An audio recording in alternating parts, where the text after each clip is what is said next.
तो hello guys, मैसिले magic and muscle season 2 episode 13 की शुरुआत में हम देखते हैं नेक्रोमैन वेलबर्ग को देख के कहता है, वेलबर्ग इस दुनिया में ऐसा पर्सन है जिसने अभी तक यहाँ पे शांति बनाए रखी है। फिर तभी नेक्रोमैन वेलबर्ग पे अटैक कर देता है और ये अटैक सच में बहुत ही ज्यादा पावरफुल होता है। वही वेलबर्ग ये देख के बहुत ही ज्यादा हैरान हो जाता है।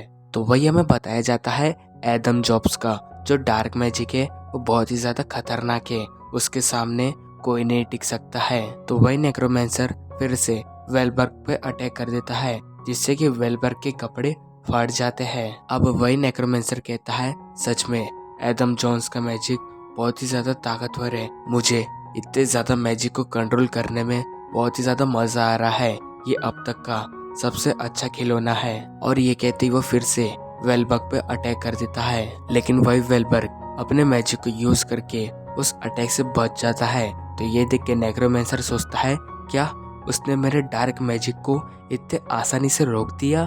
तो अब वही वेलबर्ग अपना मैजिक यूज करता है और नेक्रोमैंसर पे अटैक कर देता है। हम देखते हैं कि उस अटैक की वजह से नेक्रोमैंसर का सर और उसका दाया हाथ काट जाता है। तो ये देख के नेक्रोमैंसर बहुत ही ज्यादा हैरान हो जाता है। तो वही वेलबर्ग कहता है, अरे तुम फिक्र मत करो, मैंने उसे काटा नहीं है, मैंने तो बस उसे उसकी जगह से हटाया है।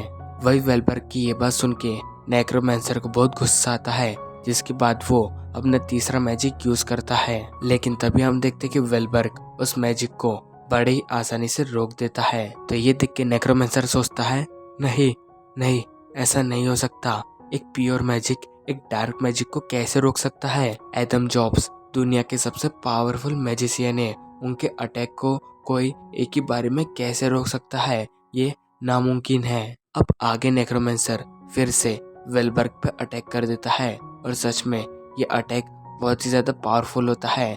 नेक्रोमैंसर उससे कहता है, तुम इस अटैक को नहीं रोक सकते हो, ये तुम्हें खत्म कर देगा। तो वही वेलबर्ग कहता है, तो ठीक है, अभी मैं तुम्हें अपनी असली पावर दिखाता हूँ। जिसके बाद वो अपने हाथ की छड़ी को फुल स्पीड में घुमाने लगते हैं, जिससे कि उसके सामने एक बैरियर तैयार हो जाता है। तो अब वेलबर्ग वही अटैक वापस से नेक्रोमैंसर की तरफ भेज देते हैं, जिससे कि नेक्रोमैंसर उसे रोक नहीं पाता और वो वहीं पे ही खत्म हो जाता है। तो गाइस, तो अब हम देखते कि इनोसेंट जीरो और वेलबर्ग आमने सामने होते हैं। इनोसेंट जीरो कहता है, तो अभी भी तुम उतने ही ज्यादा ताकतवर हो जितने पहले थे। और ये कहते ही वो दोनों एक दूसरे पे अपनी पूरी ताकत से हमला कर देते हैं। वही वेलबर्ग अपना स्पेस मैजिक यूज करता है, लेकिन तभी वो देखता है कि इनोसेंट जीरो उसके पीछे आ चुका है। तो ये देखिए वेलबर्ग कहता है, क्या ये कैसे हुआ, इसने ये कैसे किया, क्या इसने समय को भी मैनिपुलेट किया।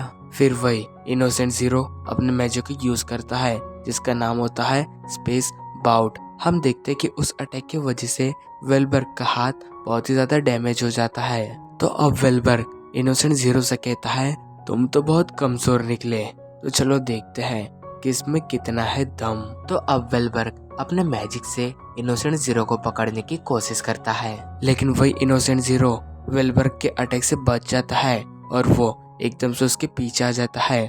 तो वेलबर्ग उसे अपने पीछे देख के बहुत ही ज्यादा हैरान हो जाता है। हम देखते कि वेलबर्ग के पीछे का हिस्सा कट चुका होता है, उसके हाथ से उसकी छड़ी गिर चुकी होती है। वेलबर्ग धीरे धीरे करके अपनी छड़ी उठाने लगता है, लेकिन वही वो सोचता है, ऐसा कैसे हो गया। तो वही इनोसेंट जीरो कहता है, तुम सच में बहुत ही बुढ़े हो गए हो वेलबर्ग, हमारे बीच में बहुत ही बड़ा गैप है, तुम लोगों की मदद करने के बारे में सोचते हो, लेकिन मैं सिर्फ अपने बारे में सोचता हूँ, तुम्हारे अंदर इतना सभी एटीट्यूड नहीं है, तुम अपनी जिंदगी में कुछ नहीं कर सकते।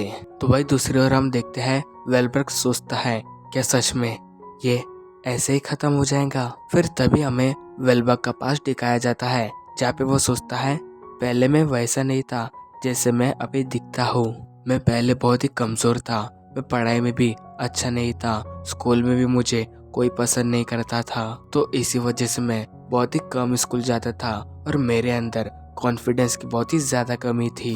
मैं ये सोच के डरता था कि लोग मुझे रिजेक्ट कर दे। मैं हमेशा से ही घर में रहने लगा, मैं ये मानने लगा कि बाहर की दुनिया बहुत ही बुरी है। उसमें बहुत ही ज़्यादा गंदगी भरी है, वो सच में बहुत ही ज़्यादा बुरी है। लेकिन कुछ समय बाद मेरी लाइफ में उनकी एंट्री हुई, मेरे मास्टर एडम जॉब्स। वो हमेशा बिना मेरे परमिशन के मेरे घर में घुस जाया करते थे। वो मुझसे बहुत ही बहकी बहकी बातें किया करते थे, जैसे कि पिग आसमान में क्यों नहीं उड़ते हैं। लेकिन वो हमेशा मुझे स्कूल आने के लिए इनकरेज करते थे। लेकिन एक दिन मैंने उनसे पूछ लिया कि क्यों आप रोज मुझसे यहाँ पे मिलने को आते हो।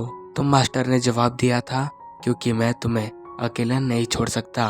और उनकी ये बात मुझे बहुत ही ज़्यादा पसंद आई थी और मैं अपने लाइफ में पहली बार इतना खुश हुआ था। तो अब हम वापस से प्रेजेंट में आते हैं, जहाँ पे वेलबर्ग कहता है अगर मास्टर नहीं होते तो अभी भी मैं उसी घर में पड़ा होता। मैं अपनी पूरी लाइफ में कुछ नहीं कर पाता। मास्टर ने मुझे ये सिखाया है कि लोगों की हमेशा मदद करना। तो ये कहती वेलबर्ग अपने थर्ड मैजिक को यूज करता है और ये मैजिक सच में बहुत ही ज़्यादा पावरफुल होता है। और इसी के साथ हमारा ये एपिसोड एंड होता है। Thank you so much for watching my video.